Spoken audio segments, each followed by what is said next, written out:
This is the Horse Radio Network. This is episode 331 of Horse Tip Daily, a different horse tip, a different equine topic, a different equestrian expert every day. Horse Tip Daily brings the world of equine knowledge to you one day at a time.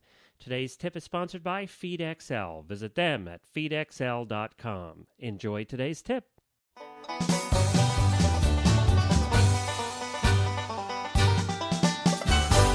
I am Glenn the Geek, back with you from Lexington, Kentucky, and you're listening to Horse Tip Daily. Well, if you missed it today, stop on by and take a listen to Horses in the Morning. We did a Zenyatta Day. By the way, happy Zenyatta Day, everybody. We talked all about Zenyatta. We had the exercise rider from Zenyatta who was just gotten off Zenyatta this morning.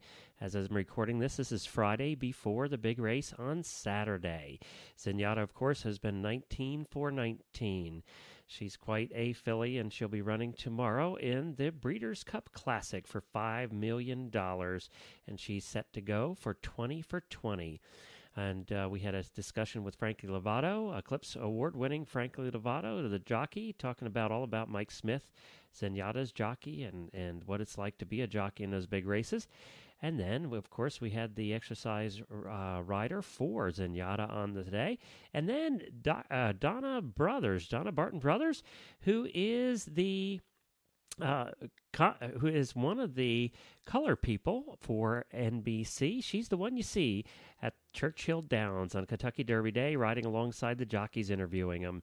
So she is really cool and gave her perspective on the race and also on the other races in the Breeders' Cup. It was a lot of fun. Go to horsesinthemorning.com, episode 5, and you can listen to that episode. It was truly a joy to do. Today we have back with us from the eventing radio show, Max Corcoran, who, as we all know, has been a contributor to this show since almost the very beginning. She's a longtime groom for international eventer Karen O'Connor. She shares with us some of her grooming tips and tricks that she has learned through the years, and today's a little bit about clipping. So we're going to talk to her, or we're going to listen to her about that. This is taken from the eventing radio show. It is eventing radio show number, and I'm actually looking that up for you at this very moment. Eventing radio show number 104. That's Chris Stafford is co-host of that show, and she was on there with Max today. So we're going to hear from Max here shortly, right after we talk about FeedXL. FeedXL is the place where you go to see if you're feeding your horse correctly. We all know that we want to feed our horses right, but we're not quite sure if we're doing it right. So by going to FeedXL, taking a couple of minutes to put in information about your horse or horses, about what you're feeding, and a little bit about them, you, after that couple of minutes, will get reports like like you never thought you could get. They go over supplements. They'll take a look at your hay, your grain, everything that you're feeding. Take a look at it together and see the areas that your horse is lacking or the area that you're feeding too much, and you could save some money by reducing in that area. This is all put together by some top-name nutritionists, some doctors of nutrition, and this is done out of the country of Australia. It's a really cool program. It's well-designed, easy to use, and the reports that you get are meaningful. We've done it for our horse, and we've improved the feeding of our horse ever since. Stop on over to feedxl.com. It will be worth the trip to that website. feedxl.com for better feeding of your horse. And now, Max Corcoran. Max, it's been a couple of weeks now since you were on the show, and I think it's time that we had some advice from you on getting ready for the winter. And the one subject, of course, that's all going to be on our minds as we get into the winter is getting rid of that woolly coat. So I thought we'd touch on some do's and don'ts for clipping. Yeah, for sure. So lots of do's and don'ts on clipping. I would say some of the most important things is making the decision whether or not to clip your horse. If you have a horse that lives outside, and he's going to always be outside in the elements in the cold weather, don't clip your horse. It's really not fair to him. It's tough on them. Basically, you're taking away what God gave to them to keep them warm. So I would say that making the decision to clip your horse is very important. What kind of clipping to give your horse is also another important thing. There's different types of trace clipping where you just shave underneath their neck and their belly to help cool them off if you are competing them still or hunting them. That's one way to do it, but still gives them a lot of protection. You can do what they call a blanket clip, which is when you clip everything but their legs and their face. That's another very popular fox hunting clip job. And then a lot of times when you go someplace where it's going to be warmer, someplace where there's sand, I always like to clip their entire bodies, their legs and everything. People sometimes think that the hair, it will protect their legs from the sand. I find that you can't really actually protect their legs very well from the sand and as we call it, the funk that a lot of times these horses' legs will get. You can't manage it very well because you can't get to the problem. If the horse doesn't have any fur on its legs, then you can actually manage the problem, so it's a little bit better.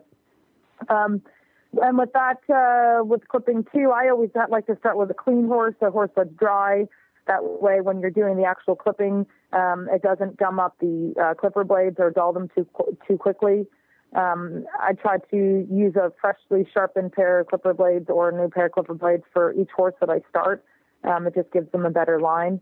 Another important thing, if you've never clipped your horse before, is to turn the clippers on and make sure that they're going to be okay with you clipping for safety reasons. Horses can get quite violent over the clipping. They just don't know what it is, and it scares them, and they're a lot bigger than we are. So that's something else to keep into consideration. And, contact your local vet or someone to help you if you do need any kind of a tranquilizer for your horse. It's also a very important thing to be able to do. And then after they've been clipped, I also love to be able to give them a bath if you can, if the weather permitting, to get all the sort of dirt and some of the oil off.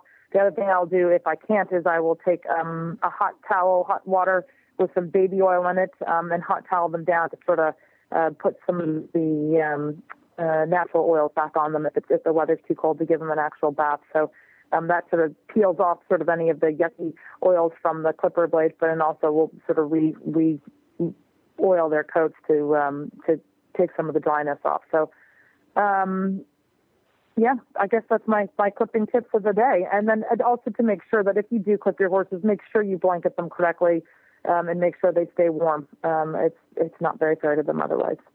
And I think the other thing we might mention, Max, the clippers can get very hot, and some horses can get a little bit twitchy as those blades get hot. That is for sure. I always have some blade wash with me, but I also have a little dish of rubbing alcohol that I keep with me when I'm clipping, because it will help cool the clipper blades off, and test them on the back of your hand to make sure that they're not too hot for the horse to be on the horse's skin. And suddenly, if your horse is getting itchy and stuff, it's definitely, that's a very good point. Is that they can get very, very hot, and just put them down for a minute and give them 20 minutes and turn them back on again, and they should be able to work. There's also, make sure they're oiled correctly and make sure that everything's lubricated correctly, and that'll help keep them from getting too hot as well.